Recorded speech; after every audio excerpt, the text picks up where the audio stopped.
இது மகிமை நேரம்.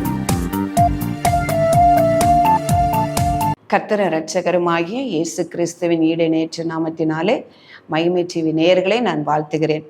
இந்த நாட்களிலும் சகலத்தையும் புதிதாக்குவேன் என்று சொன்ன கர்த்தர் நம்முடைய வாழ்க்கையில் என்னென்ன புதியவைகளை செய்கிறார் என்பவளை குறித்து நாம் தியானித்து வருகிறோம். கடந்த நாளிலே புது பலன் அவர் தருகிறார் என்பதை குறித்து தியானித்தோம். இன்றைக்கு புதிய கிருபைகள் தருகிறார். அவருடைய கிருபைகள் காலைதோறும் புதிதாக இருக்கிறது. அப்போ ஒவ்வொரு நாளும், ஒவ்வொரு மாதமும், ஒவ்வொரு ஆண்டும் அவர் புதிய கிருபைகளை தருகிறார் என்பதை குறித்து நாம் தியானிக்க இருக்கிறோம். புலம்பல் 3ஆம் அதிகாரம் 22, 23 வசனம். நாம் நிர்மூலமாகாதிருக்கிறது கர்த்தருடைய கிருபையே, அவருடைய இரக்கங்களுக்கு முடிவில்லை, அவைகள் காலைதோறும் புதியவைகள், உமது உண்மை பெரிதா இருக்கிறது.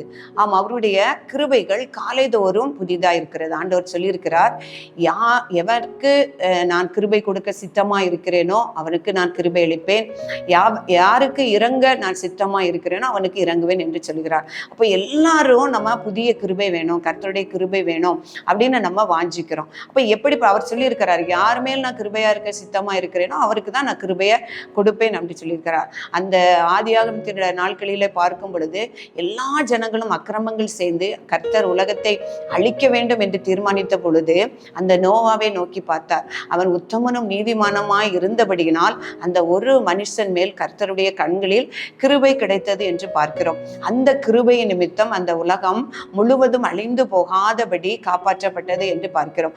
அதே போல யோசேவனுடைய நாட்களிலும் எத்தனையோ, மோசேனுடைய நாட்களிலும் எத்தனையோ முறை அந்த அவர் நடத்தி சென்ற இஸ்ரவேல் ஜனங்களை அழிக்க வேண்டும் என்று கர்த்தர் விரும்பினார். அவர்கள் செய்த அக்கிரமங்களை நிமித்தமும் அவர்களுடைய கீழ்ப்படியாமை நிமித்தமும் வழங்கா கணத்துள்ளவர்களாய் இருக்கிறார்கள் என்று சொல்லி, நான் உன்னை பெரிய ஜாதியாக்குவேன், நான் இவர்களை அழித்து போடுவேன் என்று சொன்ன பொழுது மோசே தேவனிடத்துல கெஞ்சி பிரார்த்திக்கிறான். அப்போ ஆண்டவர் என்ன சொல்றார், அவருடைய கண்களில் கிருபை கிடைத்தது என்று பார்க்கிறோம். பிரியமானவர்களே, இன்றைக்கும் நாம் நிர்மூலமாகாமல் இருக்கிறது கர்த்தருடைய கிருபை. அப்போ அவருடைய கிருபை நாம் அவரை தேடும் பொழுது, அவரை காத்திருக்கும் பொழுது நமக்கு கிடைக்கிறது. ஆனா அவருடைய கிருபை விலகாமல் இருக்கணும். தாவீது ஜெபித்தது போல, என் ஜீவனுள்ள நாளெல்லாம் உடைய கிருபை என்னை தொடர வேண்டும், உடைய கிருபை என்னை விட்டு விலகாது இருக்க வேண்டும். அப்படின்னா நாம் என்ன செய்ய முடியும்? எப்படிப்பட்டவர்களுக்கு கர்த்தர் அந்த கிருபைகளை கொடுக்கிறார்? யாருக்கு கொடுக்க சித்தமா இருக்கிறேனோ அவருக்கு கொடுக்கிறேன் என்று சொல்கிறார். அப்போ அதற்கு நாம் என்ன செய்ய வேண்டும்? அவருடைய கிருபையை விலகாதபடி, அவருடைய கிருபையை ஜீவனுள்ள நாளெல்லாம் நாம் பெற்றுக்கொள்ள வேண்டும் என்றால் நாம் என்ன செய்ய வேண்டும் என்று பார்க்கிறோம். இப்போ பவுல் அப்போஸ்தலரை பார்க்கிறோம். அதே போல சொல்லுகிறாரு, அவருடைய சரீரத்தில் ஒரு பலவீனம் காணப்படும் பொழுது ஆண்டவர் இடத்துல பலமுறை ஜெபிக்கிறார், ஆண்டவரே இந்த பலவீனத்தை என்னை விட்டு நீக்கும். அப்போ ஆண்டவர் சொல்லுகிறாரு, என் கிருபை உனக்கு போதும், உன்னுடைய பலவீனத்தில் என் பலன் உனக்கு பூரணமாய் விளங்கும் என்று சொல்கிறார். அப்போ அவருடைய பலன், அவருடைய கிருபை நம்மகிட்ட இருக்கும் பொழுது அவர் நம்மை பலப்படுத்துவார். அவர் கிருபையை நம்ம விட்டு விலகாமல் இருக்கார் என்று நான் பார்க்கிறோம். அப்ப யாருக்கு அவருடைய கிருபை விலகாமலும் அவருடைய கிருபை தொடர்ந்து ஜீவனுள்ள நாள் மட்டும் இருக்கும் என்று பார்க்கும் பொழுது, அவரிடத்தில் அன்பு கூர்ந்து அவருடைய கற்பனைகளை கைக்கொள்ளுகிறவர்களுக்கு கிருபையையும் உண்மையையும் தருகிற, கிருபையும் உண்மையும் காக்கிற தேவன் என்று எழுதப்பட்டிருக்கிறது. அவரிடத்தில் அன்பு கூறுகிறவர்களுக்கு அவருடைய கிருபை எப்பொழுதும் இருக்கும். தாவீது சொன்னது போல ஜீவனுள்ள நாளெல்லாம் நன்மையும் கிருபையும் நம்மை தொடரும் என்று சொல்கிறார். அப்போ அவருடைய கிருபை விலகாது இருக்கணும் அப்படின்னு சொன்னா நாம் அவரிடத்திலே அன்பு கூறணும், அவருடைய கற்பனைகளுக்கு கீழ்ப்படிய வேண்டும். விசுவாசிகளாகிய நாம் அவருடைய கற்பனைகளை நாம் அறிந்திருக்கிறோம். ஆண்டவரே, உம்முடைய கற்பனைகளின்படி நடக்க எனக்கு நீர் உதவி செய்யும் என்று கேட்கும் பொழுது அவருடைய கிருபையை நம்மை விட்டு எடுத்துக்கொள்ளாதபடி நமக்கு கிடைக்க அவர் உதவி செய்வார். அதே போல அவரை நம்புகிறவர்களுக்கு, ஒவ்வொரு தினம் அவருடைய நம்புகிறவர்களை கிருபை சூழ்ந்து கொள்ளும் என்று சொல்லப்படுகிறது. அவருடைய கிருபை நம்மை சூழ்ந்து கொள்ளும் பொழுது எந்தவித ஆபத்தோ, எந்தவித பொல்லாப்போ, எந்தவித பிசாசின் கிரியைகளோ நம்மை அணுக முடியாதபடி அவருடைய கிருபை சூழ்ந்து கொள்ளும் என்று சொல்லப்பட்டிருக்கிறது. அப்போ அவரிடத்தில் அன்பு கூர்ந்து அவருடைய கற்பனைகளை கை கொண்டு இருக்கும் பொழுது அவருடைய கிருபை விலகாது நமக்கோடு இருக்கும்படியாய் அவர் காத்துக்கொள்வார். அவரை நம்பும் பொழுது அவருடைய கிருபை நம்மை சூழ்ந்து கொள்ளும். அப்போ இன்னும் பார்க்கும் பொழுது அவருக்கு பயப்படுகிறவர்கள் மேல் அவருடைய கிருபை.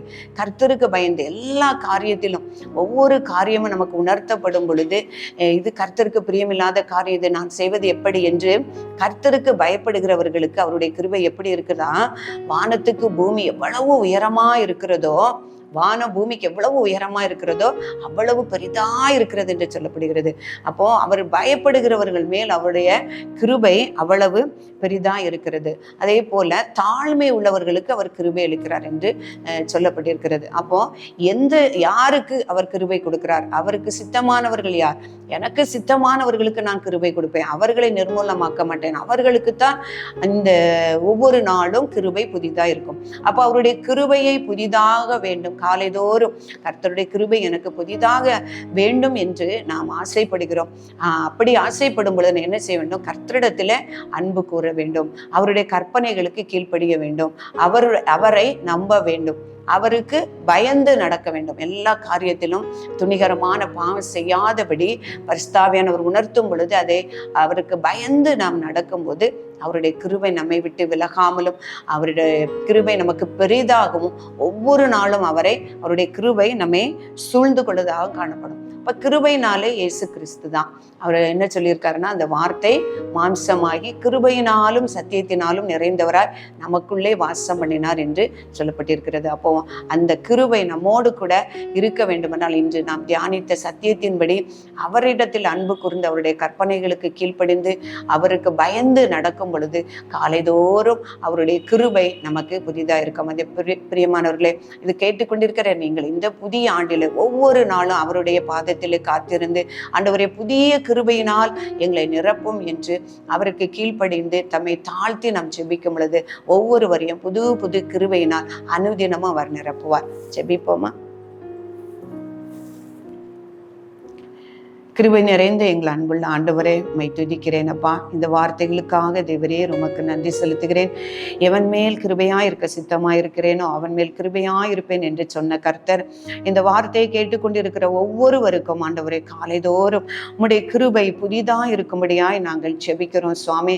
எங்களை தாழ்த்துகிறோம், மற்றவர்களுக்கு முன்பாக நாங்கள் தாழ்மை உள்ளவர்களாய் காணப்படவும் ஆண்டவரே உமக்கு பயப்படுகிற பிள்ளைகளாய் காணப்படவும் உம்மை நம்புகிறவர்களாய் காணப்படவும் மேல் அன்பு செலுத்தவும் உம்முடைய கற்பனைகளுக்கு கீழ்ப்படைந்து உம்முடைய கிருபைகளை பெரிதாய் நாங்கள் பெற்றுக்கொள்ளவும் கர்த்தர் எங்கள் ஒவ்வொருவருக்கும் ஆண்டவரை நீர் இரக்கம் செய்யும்படியாய் நாங்கள் ஜெபிக்கிறோம் சுவாமி. எங்களை உம்முடைய பாதத்திலே தாழ்த்துகிறோம். இயேசு கிறிஸ்துவின் நாமத்திலே ஜெபிக்கிறோம் நல்ல பிதாவே.